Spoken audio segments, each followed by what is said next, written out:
Your dog finally got what it deserved, Janet said over the phone, her voice full of satisfaction. Now my cats can visit without that monster bothering them. I gripped the steering wheel tightly, speeding to the emergency vet. My heart pounded as I thought of Max, my 3-year-old German Shepherd.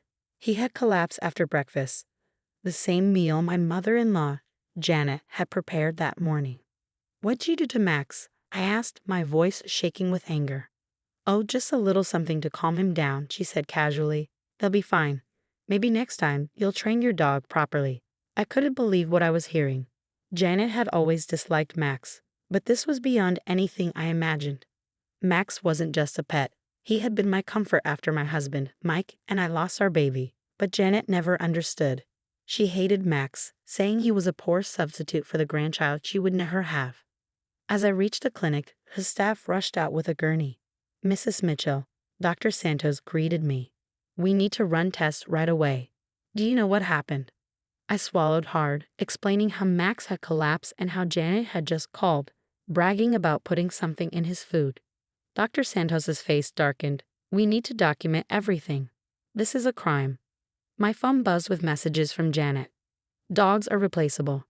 Maybe now you can focus on giving me real grandchildren. Mike never wanted that much anyway." I forwarded the messages to the vet, then called Mike. My hands were shaking. "Anna? What's wrong?" he asked. "Your mother poisoned Max," I said. She just admitted it. Silence. Then finally, that's impossible." "Check your messages." I recorded her call. He exhaled sharply. "I'm on my way." Dr. Santos returned with x-rays.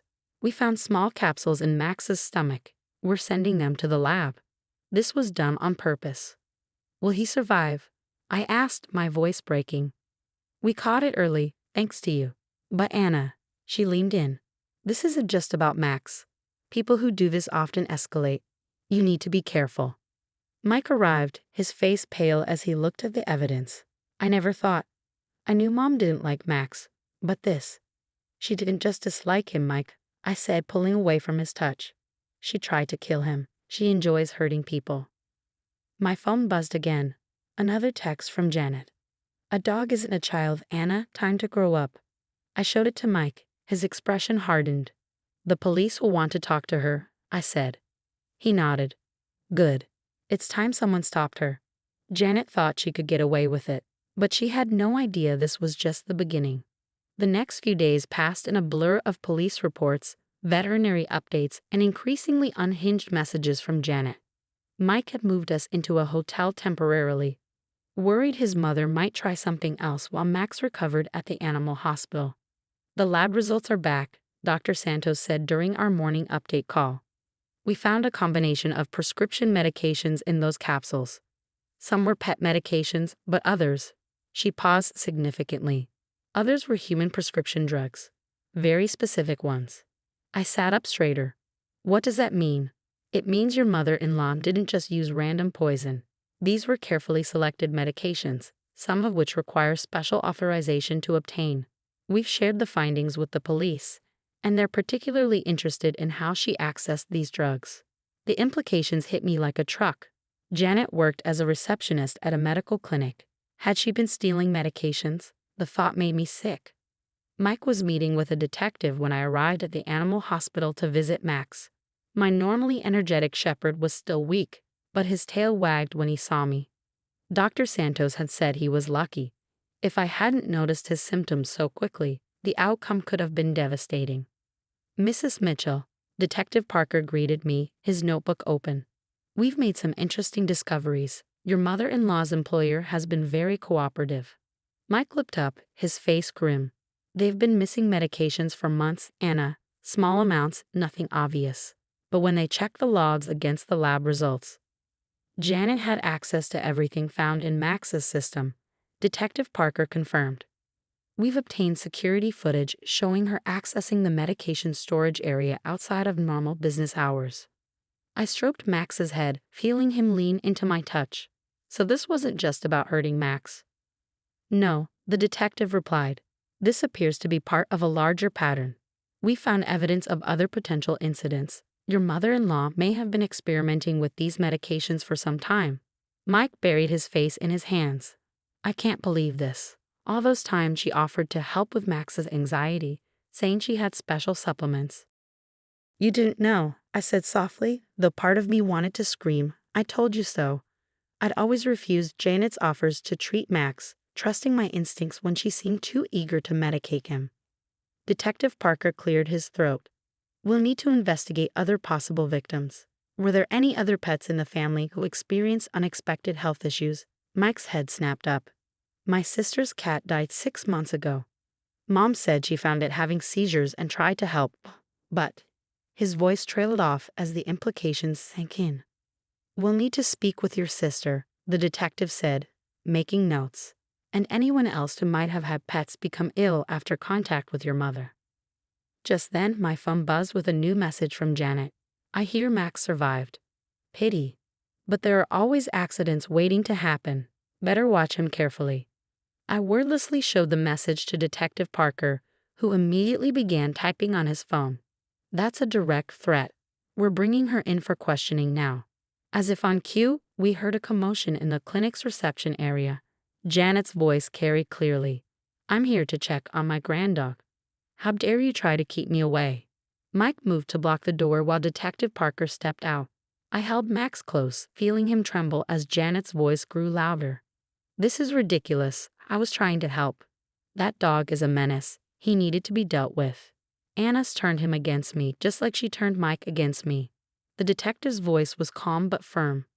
Mrs. Harrison, you're under arrest for animal cruelty, theft of prescription medications, and making criminal threats.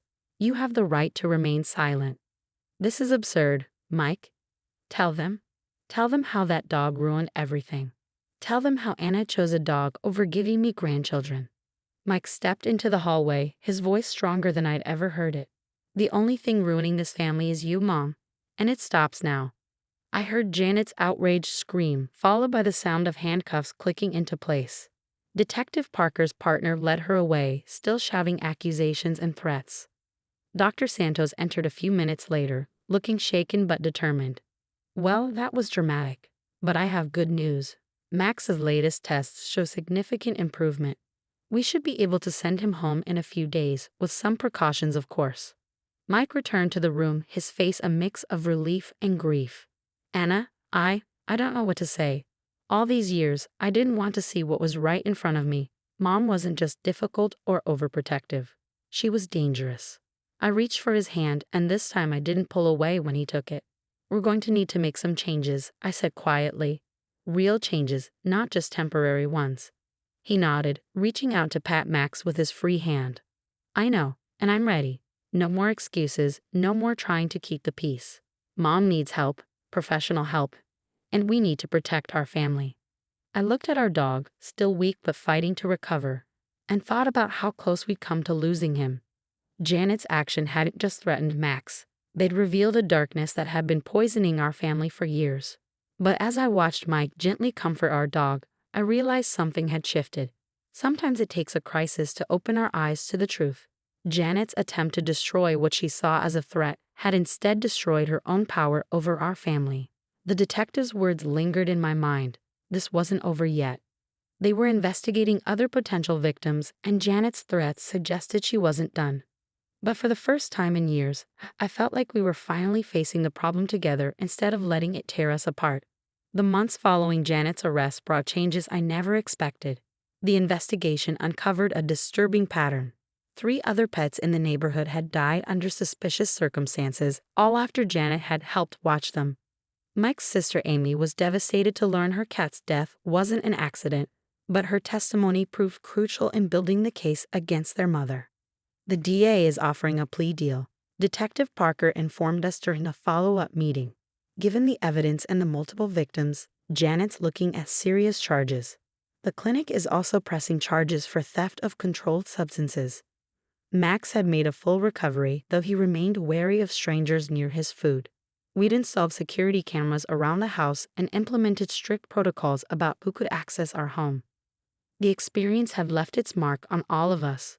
She's still claiming it was all for the family's good, Mike said, shaking his head as we left the detective's office. Says she was trying to fix our family by removing the distractions. I watched as he knelt to greet Max, who was waiting in our car. The bond between them had grown stronger through this ordeal. Mike had finally seen his mother's true nature, and with that recognition came a determination to protect what really mattered. The court date arrived on a crisp autumn morning. Janet sat at the defendant's table, looking smaller somehow without her usual air of superiority. When she turned to look at us, I expected to see anger or blame in her eyes. Instead, I saw something that chilled me more: calculation. Before the court accepts this plea, the judge began. Does the defendant wish to make a statement? Janet stood, her hands clasped demurely in front of her. I only wanted what was best for my family, she said, her voice trembling perfectly. My son and daughter-in-law were so focused on that dog, treating it like a child. I thought if the dog wasn't around. You thought poisoning multiple animals would somehow fix your family? The judge interrupted, his tone sharp. The court has evidence of at least 4 victims, Mrs. Harrison. This wasn't a moment of weakness. This was a calculated pattern of cruelty. The sentence came down harder than we expected. 3 years in prison, mandatory psychiatric evaluation, and a lifetime ban on working in medical facilities or owning pets. Janet's practiced composure finally cracked. This is your fault, she screamed as they led her away. If you'd just given me grandchildren instead of wasting time with that stupid dog. Mike stood up, his voice carrying clearly across the courtroom. No, Mom, this is your fault. And until you understand that, we can't have you in our lives. Outside the courthouse, Amy approached us with tears in her eyes. I'm so sorry I didn't believe you about Mom sooner, she told me, hugging me tight. Thank you for stopping her before she could hurt anyone else. Life gradually settled into a new normal. We moved to a house with a large fenced yard where Max could play safely. Mike started therapy to process his complicated feelings about his mother. Slowly, we began to heal. One evening, as we watched Max chasing fireflies in the backyard, Mike turned to me with a serious expression. You know what I realized? He said softly. Mom was wrong about everything. Max didn't prevent us from having a family. He helped us create one. He showed us what unconditional love really looks like. I leaned against him, thinking about how far we'd come. He also showed us how to recognize when someone doesn't have our best interests at heart, I added. Janet still writes sometimes, always with the same manipulative undertones. Her latest letter claimed she's found God in prison and wants to reconcile. We file each letter with our lawyer, maintaining the paper trail while keeping our distance. Max continues to thrive, his protective instincts now channeled into gentle care of our newest family member, a baby girl who arrived last spring. He keeps a watchful eye on her, just as he did for us when we needed him most. The security cameras remain, and we're still careful about who we trust with our family's care. Some might call it paranoid, but we learned the hard way that sometimes the biggest threats come from those who claim to love us most. Yesterday, I found Mike in the nursery, watching as Max lay protectively by the baby's crib. You know, he said quietly, I used to think Mom was right about what a family should look like. But now I understand. Family isn't about meeting someone else's expectations. It's about protecting the ones you love, whether they walk on 2 legs or 4. Looking at them, my husband, our dog who survived poisoning to become a guardian, and our daughter sleeping peacefully, I knew he was right. Janet had tried to destroy what she couldn't control, but instead she'd only made us stronger. Our family wasn't what she wanted, but it was exactly what we needed. Sometimes the worst betrayals lead us to our best decisions. Janet's attempt to fix our family had failed, but in its place, we'd built something genuine, something strong. And this time, we knew how to protect it.